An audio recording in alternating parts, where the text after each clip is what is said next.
passions. Holy shit. You really like serial killers. I pride myself on finding the best of the best in every field, so why not death? What if I told you that some of the most terrifying killers in Dexter's history might have secretly crossed paths with Leon Prater? Dexter. Resurrection gave us one of the darkest storylines in the entire franchise, with Prater's cult-like gatherings of serial killers. And if this group has been around longer than we think, it opens up a chilling possibility that killers from Dexter's past might have attended those meetings. In this video, I'm ranking the 5 killers who are the most likely candidates to have met Leon Prater, from least likely to most likely. And trust me, some of the evidence is shocking. One of them even left behind a trophy in Prater's possession. And it changes everything we thought we knew about Dexter. Leon Prater's circle of killers was introduced as something new, but the seeds were always there. According to Mia LaPierre, she'd been part of the group for 4 years. And even before that, the gatherings had already existed for a few years. That suggests the group has been active for 6 to 9 years before Resurrection. So the question is simple: which past killers fit the profile of a Prater recruit? To qualify, they'd need to be prolific, with multiple victims, an identifiable modus operandi, and enough notoriety for Prater to track them down. Gang members, hitmen, and traffickers don't make the cut. We're talking about true serial killers. With that in mind, let's rank the 5 most likely killers who might have sat at Prater's table. Number 5. Brian Moser, the ice truck killer.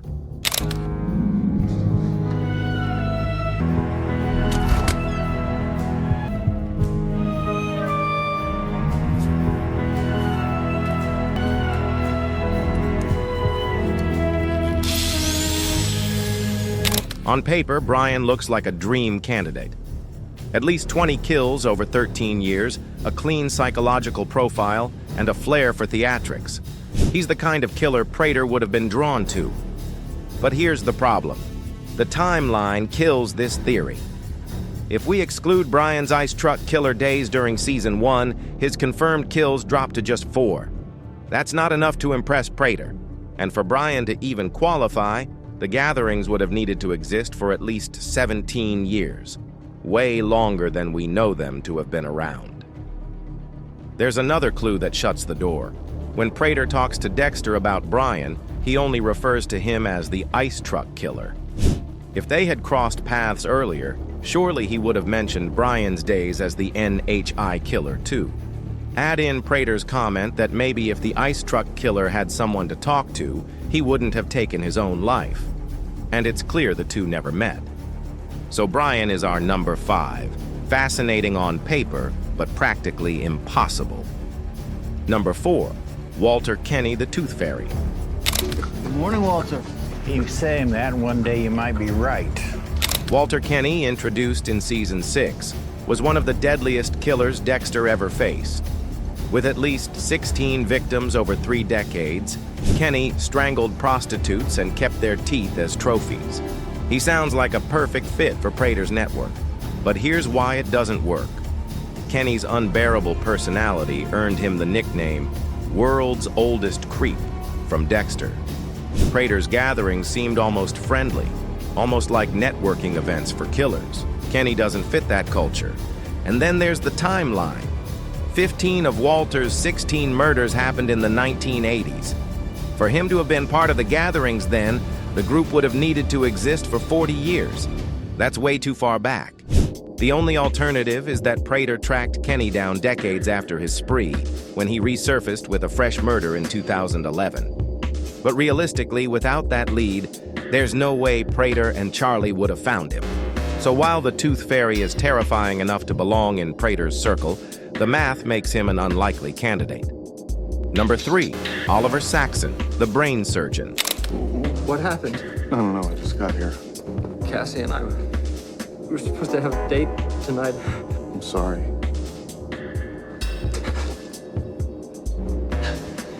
Now things get interesting.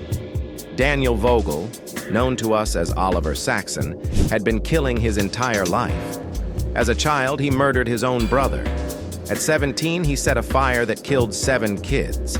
And as an adult, he racked up at least 16 victims before Dexter finally stopped him in 2013. On paper, Saxon checks every box. Highly prolific, active for decades, and the gatherings would have only needed to exist for 10 years for him to qualify. So far, so good. But here's the catch. Saxon wasn't known as a serial killer until season 8. Before then, he had no alias, no recognition, nothing to draw Prater's attention, unless Prater had insider knowledge about Dr. Evelyn Vogel's family secrets. It's hard to imagine how he would have even known Saxon existed. And Saxon's behavior seals it. He was desperate for his mother's guidance on how to live with his dark passenger. If he had already been attending Prater's meetings, surrounded by like-minded killers, wouldn't he have gotten that advice before? The absence of brain surgeon trophies in Prater's collection also says a lot. So Saxon ranks higher than Brian and Walter, but still not likely. Number 2, Arthur Mitchell, the Trinity Killer.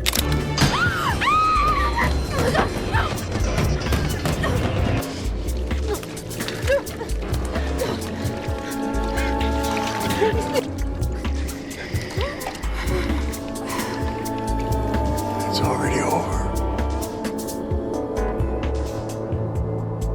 Now here's where things get really fascinating. Arthur Mitchell is by far the deadliest killer Dexter ever faced, with at least 279 victims between 1979 and 2009. If anyone fits Prater's profile, it's Trinity. And there's a smoking gun. In Resurrection Episode 4, we see one of Trinity's hammers in Prater's trophy collection. That hammer shouldn't exist outside Dexter's possession, unless Arthur attended a gathering and left it behind. Think about it. Special Agent Lundy had been tracking Trinity for years, even before the Bureau acknowledged him as a real case. If one of Prater's contacts picked up on Lundy's notes, Charlie could have tracked Arthur down. That would explain how a hammer wound up in the collection. But here's the doubt. When Dexter, disguised as Kyle Butler, confessed to killing, Arthur's reaction was pure relief. Almost like it was the first time he'd ever been able to share his secret. Would he have acted like that if he already had a safe space with Prater's group? Probably not. Still, Trinity's hammer in Prater's possession makes him one of the strongest candidates for attendance. Number 1, Kurt Caldwell.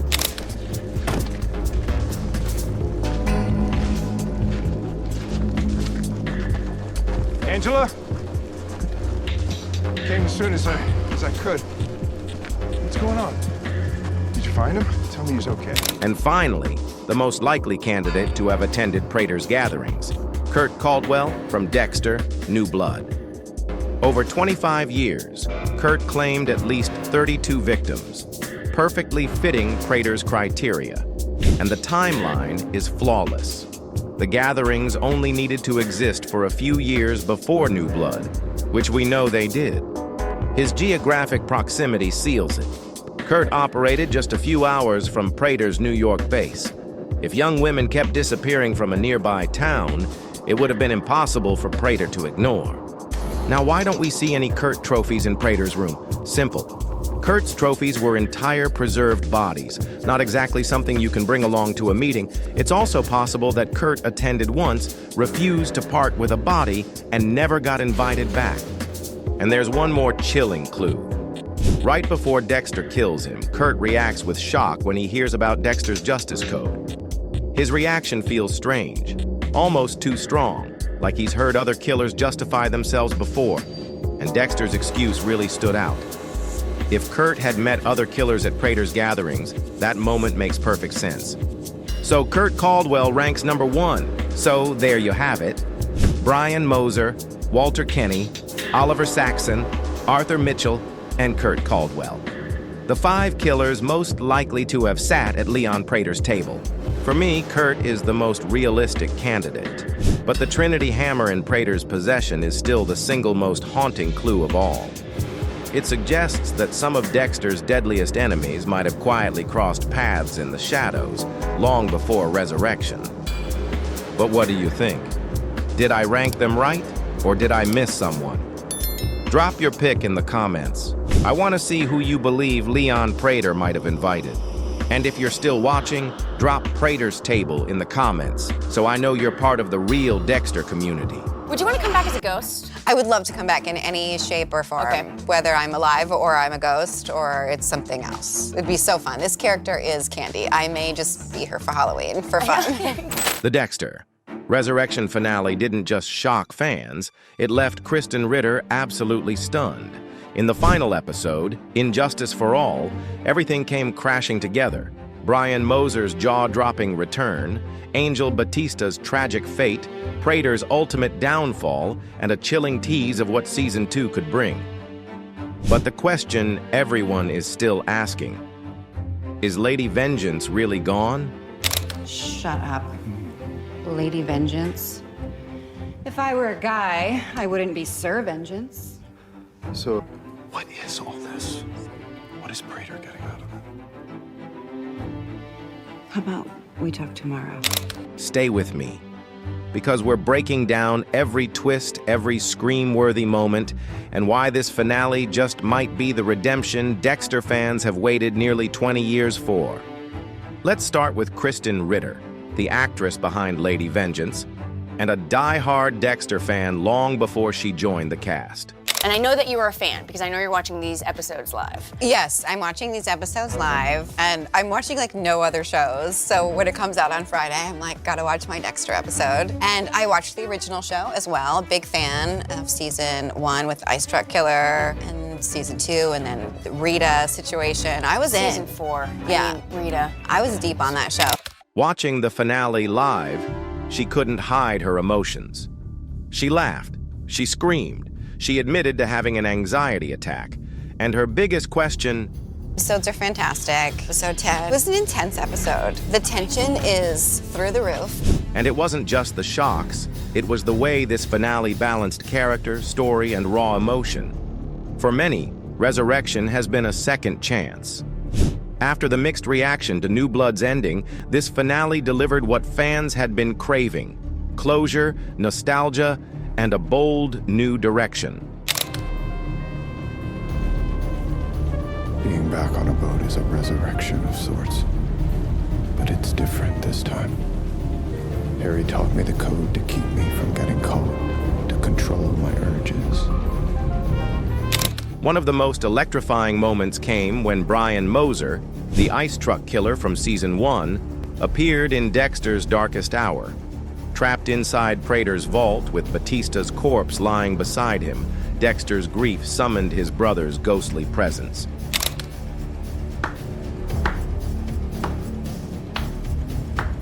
Oops, it did it again. It was a callback to Dexter's roots, but also a clear reminder of how far he's come. Unlike in Season 6, Dexter didn't give in to Brian's philosophy. Instead, he rejected that darkness, honoring Batista's memory and showing real emotional growth. Then there was Harrison. Fans waited years to see him become more than just Dexter's troubled son, and the finale delivered. Harrison didn't just help Dexter escape, he became his father's equal. To me, Prater killed Batista. And I'm next. What can I do? From using M99 to save the day to standing shoulder to shoulder against Prater, this was the father-son partnership fans have been waiting for since Season 4. Even Batista's controversial death hit with unexpected weight. Michael C. Hall's anguished scream when he found his old friend's body was raw and heartbreaking. It proved that Dexter, once defined by cold calculation, has finally learned to feel genuine grief. There's no coming back from this. No God that can save him. I need you to know. I didn't kill Maria. Or Dukes. I may be the bearer of a butcher, but I promise you I didn't kill them. It's your fault. And now I'm dying. Because of you. Just like they did. I'm sorry. Dexter Morgan.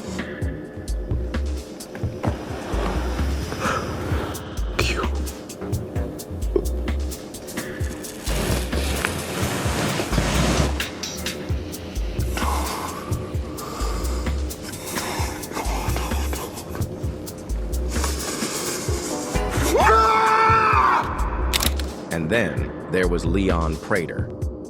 Portrayed with icy menace, he wasn't just another villain. He was a twisted mirror of Dexter himself. Where Dexter channeled trauma into a warped sense of justice, Prater used his obsession to exploit and control. His underground vault of serial killers was one of the most disturbing set pieces in the franchise, a museum of horror that exposed just how far he had fallen. But the moment that floored Kristen Ritter and fans everywhere was Dexter's refusal to take a blood slide after killing Prater. For someone like Prater, being deemed not worth remembering was the ultimate humiliation. It was savage, poetic, and it told us everything about where Dexter's mindset is now. When Dexter finally triggered the alarms, exposing Prater's vault to the NYPD, the series opened up endless possibilities. Dozens of files, trophies, and preserved victims were revealed. It wasn't just a twist, it was the perfect setup for season 2. And once again, Ritter couldn't believe what she was seeing. The final moments sealed this finale as one of the greatest in Dexter history. Standing on a boat, a clear callback to season 4's devastating ending, Dexter reflected on who he truly is. His closing line, "I'm Dexter Morgan. I'm exactly who I need to be, exactly who you want me to be." It was chilling, powerful, and for fans like Ritter, absolutely stunning. After years of watching Dexter wrestle with guilt, shame, and self-loathing, the finale gave us a version of Dexter who is at peace with his dark passenger and ready to wield it on his own terms. For Kristen Ritter, watching this as both a fan and a star was surreal.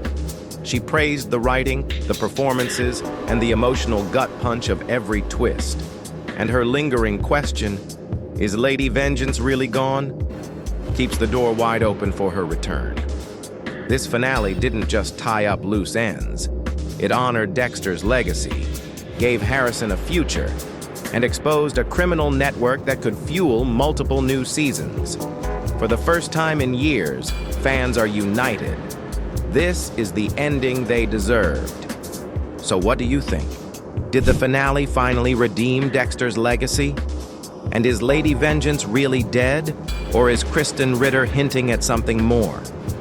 Drop your theories in the comments, and if you're still watching, write "Stunned Ritter" so we know you made it to the end. Make sure to hit like and subscribe for more deep dives into Dexter: Resurrection.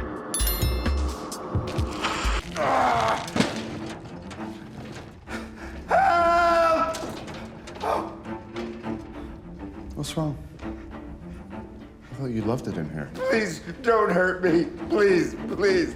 Oh, God. Oh, God. The Dexter: Resurrection finale just shocked everyone, and I mean it. Fans have been waiting years for redemption, and this episode may have just delivered the most satisfying ending in the franchise's history. I am going to kill you. I keep trophies to remember.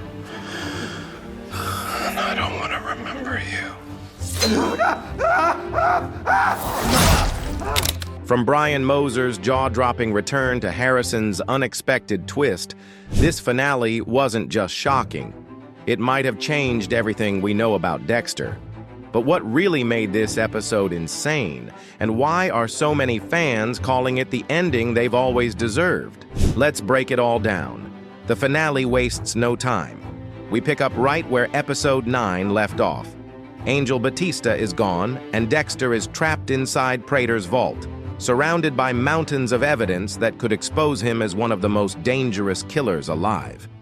It's a nightmare scenario. If Prater or Charlie come back, Dexter could be executed on the spot. And if the NYPD uncovers what's inside that vault, then Dexter Morgan is finished. But just when things seem darkest, the writers deliver one of the biggest shocks in the entire series: the return of Brian Moser, the original ice truck killer.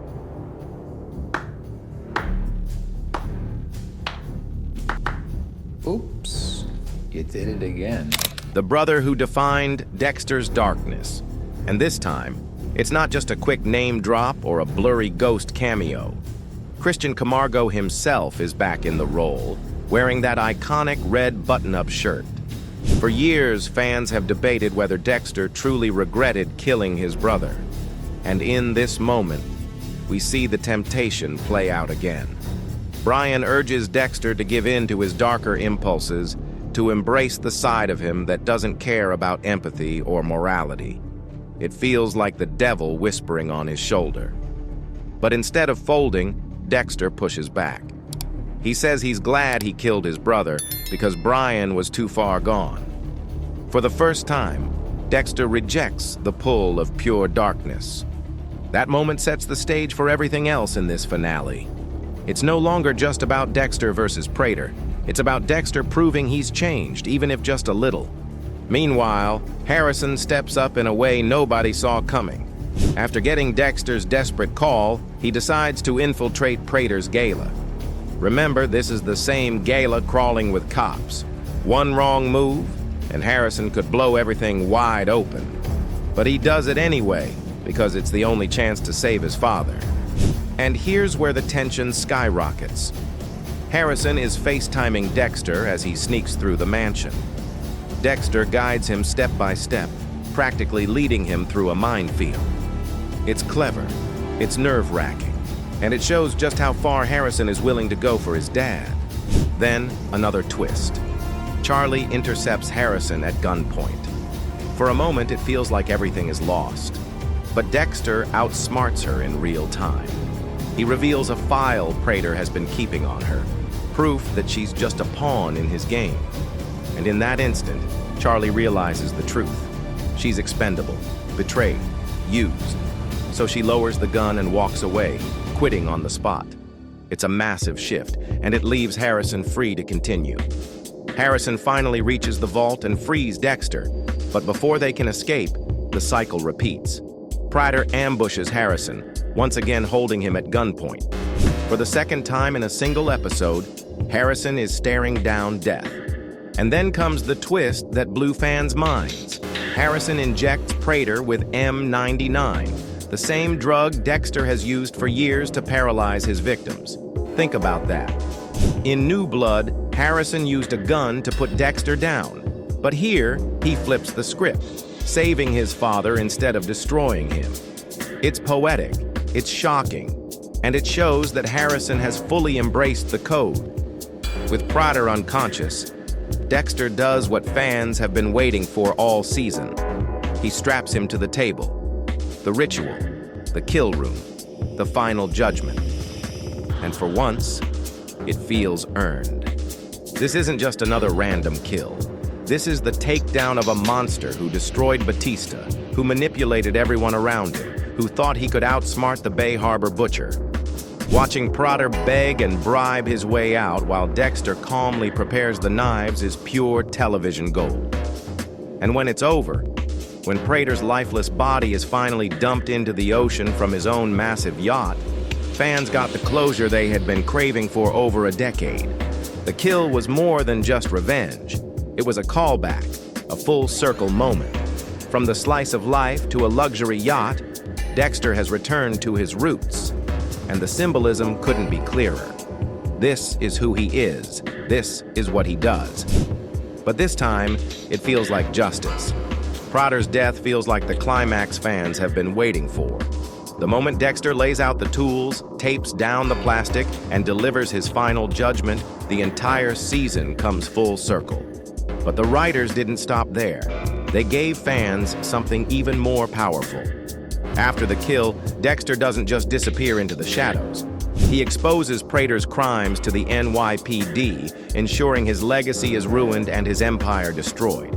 For once, Dexter serves a kind of justice not just for himself, but for everyone who suffered under Prater's manipulation. And then we get the montage, a callback to the early seasons. Hopeful music plays, scenes of Harrison and Dexter suggest a new era, and it all feels strangely peaceful. For a show that has delivered heartbreak time and time again, this finale gave fans a rare glimpse of satisfaction. The final shot seals the deal. Dexter stands against the backdrop of the Statue of Liberty, dumping Prater's remains into the ocean. It's symbolic, poetic, and deeply satisfying. The Bay Harbor Butcher has come full circle, but this time with a sense of redemption. Of course, not everything was perfect. The reveal of the New York Ripper, a mysterious figure named Dawn Framp, felt underwhelming, but many believe this was intentional, a breadcrumb for season 2. And with Quinn circling back into the story, it's clear this world isn't done yet. For fans, this finale was more than just shocking. It was healing. After the controversial ending of New Blood, this felt like the payoff they had been craving. A finale that finally respected the characters, the story, and the fans who stuck with Dexter through every twist and turn. So, what do you think? Was this really the finale Dexter fans always deserved? Drop your thoughts in the comments, and if you're still watching, type Dark Passenger to let me know. Don't forget to like and subscribe for more breakdowns and theories.